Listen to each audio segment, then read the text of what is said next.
आइए भक्तों, सुनते हैं बृहस्पति देव की कथा। प्राचीन समय में दिग्विजय नाम का एक राजा था। वह अपनी प्रजा के सुख दुख का बहुत ध्यान रखता था। राजा प्रतिदिन बृहस्पति देव की पूजा करने के लिए मंदिर जाता था। प्रत्येक बृहस्पतिवार को राजा बृहस्पति देव का व्रत रखता था। बृहस्पति देव की पूजा अर्चना के बाद व्रत कथा सुनकर राजा एक ही समय भोजन करता था। लेकिन उसकी रानी को यह सब पसंद नहीं था। राजा ने उसे अनेक बार समझाया था, लेकिन उसने अपना व्यवहार बिल्कुल नहीं बदला। रानी कभी किसी निर्धन को अन्न वस्त्र आदि का दान न स्वयं करती थी और न राजा को करने देती थी। एक बार जंगल के कुछ हिंसक जानवरों ने नगर में घुसकर लोगों को मारना शुरू कर दिया। प्रजा के लोगों ने जब राजा दिग्विजय से जंगली जानवरों के उत्पात की शिकायत की तो वह स्वयं उनके शिकार के लिए वहां गए। इधर रानी महल में आनंद से झूला झूल रही थी।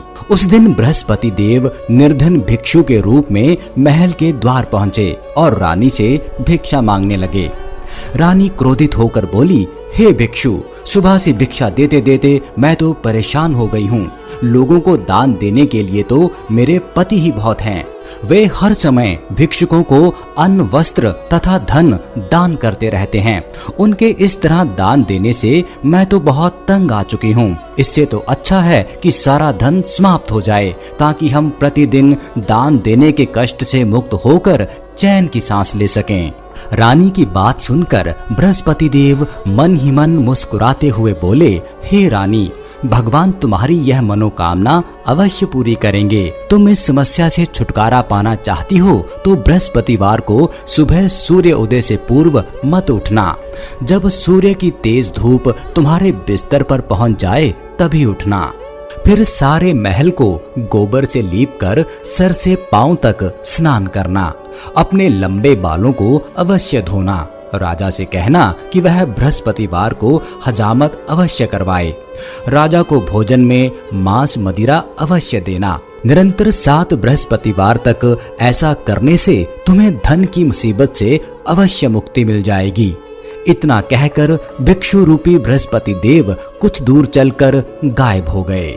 रानी अपने पति की दान देने की आदत से बहुत परेशान हो चुकी थी। इसलिए कुछ सोचकर उसने परेशानी से मुक्ति पाने के लिए भिक्षु की बताई बातों का पालन करने का निश्चय किया। राजा ने रानी को ऐसा न करने के लिए कहा, लेकिन रानी अपनी जिद पर अड़ी रही। उसने राजा को धमकी दी, यदि तुमने मेरे कहे अनुसार काम नहीं किया तो मैं महल छोड़कर चली जाऊंगी।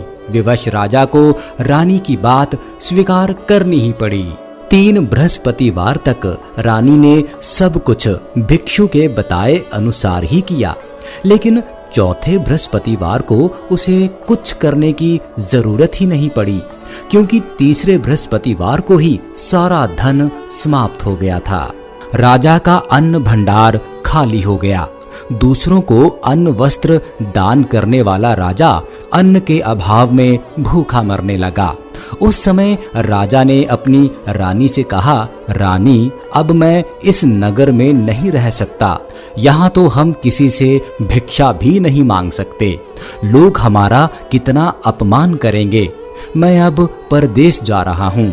वहाँ कोई काम धंधा करूँगा। शायद हमारा भाग्य बदल जाए। रानी को महल में छोड़कर राजा धन कमाने के लिए परदेश चला गया। वहां उसने जंगल से लकड़ी काट कर लाने और नगर में बेचने का काम शुरू कर दिया। इधर रानी को कई कई दिन खाने को कुछ नहीं मिलता था। वह अपने अच्छे दिनों की याद करके आंसू बहाती रहती। एक दिन रानी ने भूख से परेशान होकर अपनी दासी से कहा, दासी, समीप के नगर में मेरी एक बहन रहती है। वह बहुत धनवान है, तो उसके पास जाकर 5 सेर अनाज ले आ। उस अनाज से कुछ दिन तो पेट भरेगा। उसके बाद कहीं मेहनत मजदूरी करके काम चलाएंगे। रानी की बात सुनकर दासी चल पड़ी। जब दासी रानी की बहन के पास पहुंची तो वह बृहस्पति देव की पूजा अर्चना कर रही थी। दासी ने 5 सेर अनाज मांगा, लेकिन पूजा में व्यस्त बहन ने उसकी बात पर ध्यान नहीं दिया। दासी कुछ देर वहां बैठकर खाली हाथ महल में लौट आई। उसने रानी से आकर कहा, हे रानी, तुम्हारी बहन तो अभिमानी है। अधिक धन होने के कारण वह किसी की बात नहीं सुनती। मेरी बात का भी उसने कोई उत्तर नहीं दिया, बस पूजा पाठ करती रही। आखिर मुझे खाली हाथ ही लौटना पड़ा। रानी ने उदास मन से कहा, दासी, जब बुरे दिन आते हैं तो कोई सहायता नहीं करता, अपने भी मुंह मोड़ लेते हैं। यह सब हमारे भाग्य का दोष है। उधर पूजा पाठ के बाद रानी की बहन ने जब दासी की ओर देखा तो वह वहां से जा चुकी थी। बहन ने सोचा, अवश्य ही मेरी बहन पर कोई विपत्ति आ पड़ी है, तभी तो उसने दासी को भेजकर 5 सेर अनाज मंगाया है। यह सोचकर वह घोड़ा गाड़ी में सवार हो रानी से मिलने के लिए चल पड़ी। रानी के महल में पहुंचकर उसने कहा, बहन, मुझे क्षमा करना। जब तुम्हारी दासी आई थी उस समय मैं बृहस्पति देव की पूजा कर रही थी और पूरी व्रत कथा सुने बिना उठ नहीं सकती थी। विष्णु भगवान का पूजन समाप्त करके जब मैं उठी तो दासी वहां से लौट आई थी। रानी ने बहन को सारी दुख भरी कहानी सुनाई और कहा, मैंने दासी को 5 सेर अनाज लाने के लिए भेजा था। बहन ने रानी की कहानी सुनकर कहा, बहन, मैं बृहस्पतिवार का व्रत करके बृहस्पति देव की पूजा करती हूँ। वे सबका कल्याण करते हैं। तुम भी बृहस्पति देव का स्मरण करके अपने महल के किसी कक्ष में जाकर देखो, शायद कहीं अनाज रखा मिल जाए। बहन की बात सुनकर रानी ने मन में सोचा, उसकी धनवान बहन अवश्य ही उसके साथ मजाक कर रही है। लेकिन भगवान बृहस्पति देव का नाम लेकर वह महल के एक कक्ष में गई। उस कक्ष में एक घड़ा रखा था। रानी ने उसमें हाथ डालकर टटोला तो सचमुच उस घड़े में अनाज भरा हुआ था। रानी बहुत हैरान हुई। उसने अपनी बहन से कहा, बहन, मुझे भी बृहस्पति देव के व्रत की विधि बताओ, अब मैं भी उनका व्रत किया करूंगी। तब बहन ने उसे बताया, रानी बहन, बृहस्पतिवार को सूर्य उदय से पूर्व उठकर स्नान करके बृहस्पतिवार का व्रत करना चाहिए, लेकिन उस दिन सिर नहीं धोना चाहिए। चने की दाल, मुनक्का या किशमिश लेकर केले के वृक्ष के पास जाकर उसकी जड़ में बृहस्पति देव की पूजा करनी चाहिए। घी का दीपक जलाकर रखना चाहिए। उस दिन एक समय ही भोजन करें। भोजन में चने का आटा और पीले खाद्य पदार्थ ही ग्रहण करें। बृहस्पतिवार का व्रत करने से घर में धन संपत्ति की वर्षा होती है, अनाज से भंडार भर जाते हैं। इस व्रत को विधिवत करने से निस्संतान को पुत्र की प्राप्ति होती है। बहन के वचन सुनकर रानी ने तुरंत ही बृहस्पति देव के व्रत करने का निश्चय कर लिया। 7वें दिन जब बृहस्पतिवार आया तो रानी ने बृहस्पतिवार का व्रत किया। कहीं से मांगकर उसने चने और गुड़ का प्रबंध किया। चने की दाल से केले की जड़ में विष्णु भगवान का पूजन किया और घी का दीपक जलाकर बृहस्पति देव की पूजा की। रानी भगवान विष्णु के भोग के लिए पीले अन्न का कहीं से प्रबंध नहीं कर सकी, अतः वह मन ही मन परेशान होने लगी। उधर बृहस्पति देव रानी के विधिवत व्रत करने के निर्णय से बहुत प्रसन्न हुए, अतः वह अपना रूप परिवर्तित करके 2 थालियों में पीला भोजन लेकर रानी के घर पहुंच गए और बोले, हे दासी, मैं तुम्हारी रानी के लिए व्रत का पीला भोजन लाया हूँ। भोजन देकर वह चले गए। दासी ने रानी से बृहस्पति देव को भोग लगाकर उसे भोजन करने के लिए कहा। रानी को कुछ पता नहीं था। वह दासी से बोली, दासी, क्यों निर्धनता में मेरा मजाक करती है? तब दासी ने कहा, अभी अभी कोई आदमी मुझे 2 थाली पीला भोजन देकर गया है। वेशभूषा में तो मुझे वह कोई पुजारी जान पड़ता था।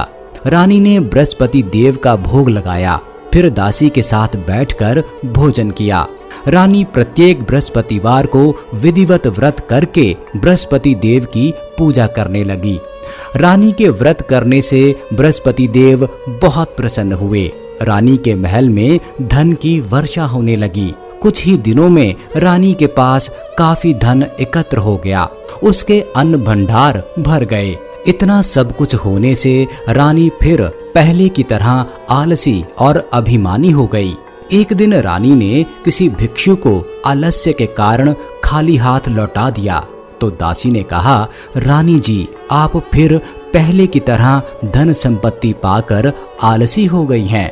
निर्धन को अपने द्वार से खाली हाथ लौटाना अच्छा नहीं होता।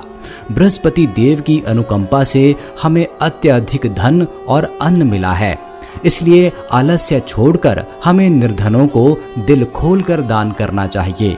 दान करने से आपके परिवार का नाम होगा और बृहस्पति देव प्रसन्न होकर आपका कल्याण करेंगे। दासी की बात सुनकर रानी ने निर्धनों को दान देना शुरू कर दिया। कई निर्धन ब्राह्मणों को धन देकर उनकी कन्याओं के विवाह में सहायता की। रानी की सब जगह प्रशंसा होने लगी। धन संपत्ति पाने पर रानी को राजा की याद सताने लगी।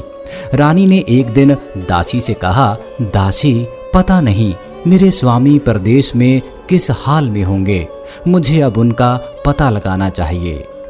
रानी ने पूजा के समय बृहस्पति देव से प्रार्थना की कि उसके पति को जल्द घर लौटने का स्मरण कराएं। उसी रात बृहस्पति देव ने परदेश में रह रहे राजा दिग्विजय को सपने में कहा, हे राजन, तुम अपने नगर को लौट जाओ, तुम्हारी रानी तुम्हें बहुत याद कर रही है। राजा सुबह उठकर लकड़ियां काट कर लाने के लिए जंगल की ओर चल पड़ा। जंगल से गुजरते हुए वह सोचने लगा कि रानी की गलती से उसे कितने दुख भोगने पड़े। राजपाट छोड़कर परदेश में आकर रहना पड़ा। जंगल से लकड़ियां काटकर नगर में बेचकर गुजारा करना पड़ा। उसी समय बृहस्पति देव एक सन्यासी के रूप में राजा के पास पहुंचे। सन्यासी ने राजा से पूछा, हे लकड़हारे, तुम किस चिंता में पड़े हो? राजा ने दुखी मन से सारी व्यथा कथा उस सन्यासी को सुना दी। उसकी व्यथा कथा सुनकर सन्यासी ने कहा, हे लकड़हारे, तुम्हारी पत्नी ने भिक्षु को धन नहीं देने के लिए आलस्य किया था। इससे बृहस्पति देव क्रोधित हो गए। उनके क्रोधित होने से ही तुम्हारी ऐसी हालत हुई है। लेकिन अब चिंता करने की कोई बात नहीं है। तुम घर लौटकर विधिवत बृहस्पति देव का व्रत करना आरंभ कर दो। बृहस्पतिवार को बृहस्पति देव का व्रत करके चने की दाल और गुड़ को जल से भरे बर्तन में डालकर केले के वृक्ष की पूजा करो। उसके बाद व्रत कथा सुनो और तुम स्वयं भी व्रत कथा कह सकते हो। राजा ने सन्यासी से कहा, हे सन्यासी, मैं बृहस्पति देव की पूजा तो करना चाहता हूँ, लेकिन लकड़ियाँ काटकर बेचने से बस अपना पेट ही भर पाता हूँ। भगवान की पूजा के लिए धन कहाँ से लाऊं? राजा की बात सुनकर सन्यासी ने कहा, बृहस्पति देव का स्मरण कर तुम जंगल में जाकर लकड़ियाँ काटना, फिर उन्हें नगर में ले जाकर बेचना। तुम्हें इतना धन मिल जाएगा कि तुम अपने भोजन के साथ गुड़ और चने भी खरीद सको। यह कहकर सन्यासी ने बृहस्पति देव की कथा लकड़हारे को सुनाई।